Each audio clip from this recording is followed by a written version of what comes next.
Hi, welcome to my channel.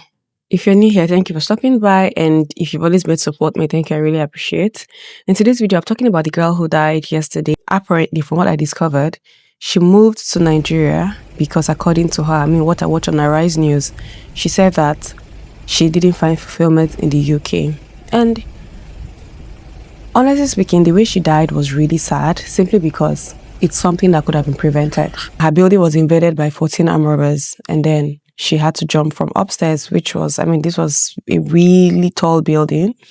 She went to the hospital and she wasn't treated. For those of us who are Nigerians, we know very well that sometimes the hospitals refuse to treat you because they feel they need a police report to prove that you're not a criminal and all. And first of all, let me start by saying that may her soul rest in peace, because the truth is, this is something that could have been avoided. Okay, no doubt, this is something that could have been avoided.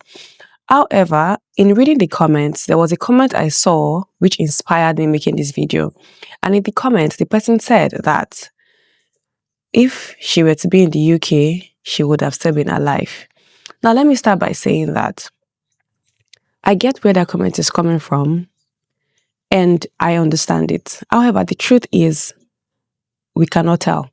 And the reason being that I remember when my father died. He died in 2021. I was having a panic attack. I wasn't having a panic attack because my father died. I was having a panic attack because I was thinking of how I would go back to Nigeria. I was thinking of how Nigeria is unsafe. I was thinking of so many negative things. In the country that I am presently, I've been here for 5 years. And after staying here for a while, I've come to realize that those kind of thinkings actually, or those kind of thoughts do not make any sense. And the reason they do not make any sense is because when it's just like people in America now, if you call someone who has jackpot to America, they'll tell you, oh, America is better. But you and I, who watch the news on a daily basis, you would agree with me that Nigeria and America, I don't know which one is better at this point, because one thing is Nigeria, at least you say it's Boko Haram, you say it's armed robbers. You have a country like America where people just get up from their homes. It's not due to poverty or anything. They just get up and go to schools, go to churches, go to places, and they just unleash bullets on people. So when I see people in Nigeria say, oh, if this person were to be here, this wouldn't have happened, I wouldn't say I don't think it's a honest assumption, but I would say I don't think it's an accurate assumption. I live in Germany, for those of you who do not know. And between last year and this year, I know at least people close to me, at least 3 that have died. 3 that have died. One died, he was just standing and he fell down. After talking to the wife, he fell down and died.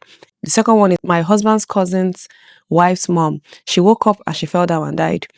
The third one, he had a sickness. They operated him. He became a vegetable. He died just 2 weeks ago. His wakekeeping was last Friday or so. So the point is, despite the fact that in Nigeria, our situation is tragic, we need to, call for a change. We need to protest. We need to fight for our country. We need to, we need safety. We need to be safe.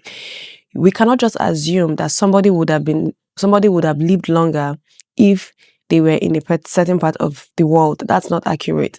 Another thing which this lady talked about, which I think she made the best decision, even though she's not here with us anymore, she made the best decision. She said that she didn't feel fulfilled in the UK. This is something a lot of Nigerians do not understand. I have watched people living here go from, oh, I want to leave, to, oh, okay, I want to stay here. Like, living here is a kind of mental illness that nobody can explain to you. When you wake up and you hear, oh, somebody, it's mostly Westerners that do this, oh, they just got up and jumped into a train. When you start living here, you would into a train track. When you start living here, you would understand why something like that can happen. Because first of all, here, I feel like living overseas gives you this false sense of security. Okay, where you're happy to be alive, you go to work and you come home. That's it. At least where I stay, I don't, aside visiting my brother every now and then, I don't know I can't sit down and say, okay, I am living my best life.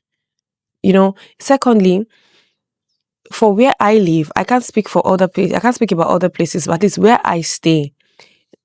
people who look like me are really, really, really, we are not up to 1 million in the population of 83 million people in the whole country. So already, by that, you're already marginalized. So if you had tall dreams, your dreams would actually be, when you can only dream as far as the society allows you. Well, if that makes any sense. So I can understand why somebody would want to pack their things and say they want to go back home, because I don't think someone like Dangote would have been Dangote if we were not to be in Nigeria. Let's be honest. And then if, for example, I wanted to be a businesswoman, why would I be in a country with 3 million people when I have over 200 million people from my own home country, if that makes any sense? So the thing is, as much as we are very safety oriented, for me, I think Nigerians are that bunch of people that they talk about heaven and all of that, but let's be honest, nobody wants to really die to see the heaven. Me and you, we've not died before, so we don't even know if this person is in a better place or not. We can only speak about the fact that a young life was cut short, which is really, really sad. But we can't say, oh, if she were to be here, it would have been different, simply because as a human being, it is important that you live your life the way that you want it. At least she died fulfilling her dreams. It's better than, for me, this false sense of safety where I have to be overseas and then I'm not happy, or I'm going through mood swings, or, it's some kind of madness for me, the way I've seen it, because I'm telling you that I've watched people go from, I want to live here too. Oh yeah, I'm okay now. The life that I didn't have in Nigeria, I've been able to have that life in terms of where I live, the car I drive, the things I can afford. But does it make up for the things that I have to give up for it? Absolutely not. 5 years of my life, I don't have any friends that I have made. I don't have anybody aside my family. There is nobody that comes to visit me. Like, there is when you're in Nigeria, you really don't know the kind of things that you have. You really don't know the kind of blessings that you have. So there's a whole lot that goes into this living overseas and people making the decision to come back home. So my point in saying all of this is, we should aspire to have a better nation. We should aspire to, for a safe country. We should hold our leaders accountable for things like this. We should call out that hospital. We should shame them. They should lose their licenses. They should not be functional. Because at the end of the day, as far as I know, when it comes to being a medical practitioner, your first duty in any sane country is to save lives. So when somebody comes to you sick or at the point of death and you reject them, it says a lot. It says a lot. So while we mourn this lady and may her soul rest in peace, we should also understand that the overseas, as my father once told me when I wanted to leave Nigeria, and it's sad that he's not here to hear this, he once told me that the overseas is not the El Dorado. And I think that because we are in Nigeria, we live in, for me, I would say the poverty is overwhelming.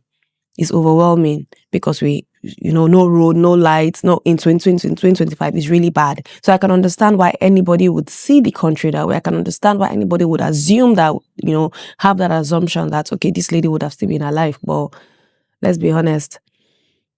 Yeah, I can see at least 4 of my neighbors have cancer.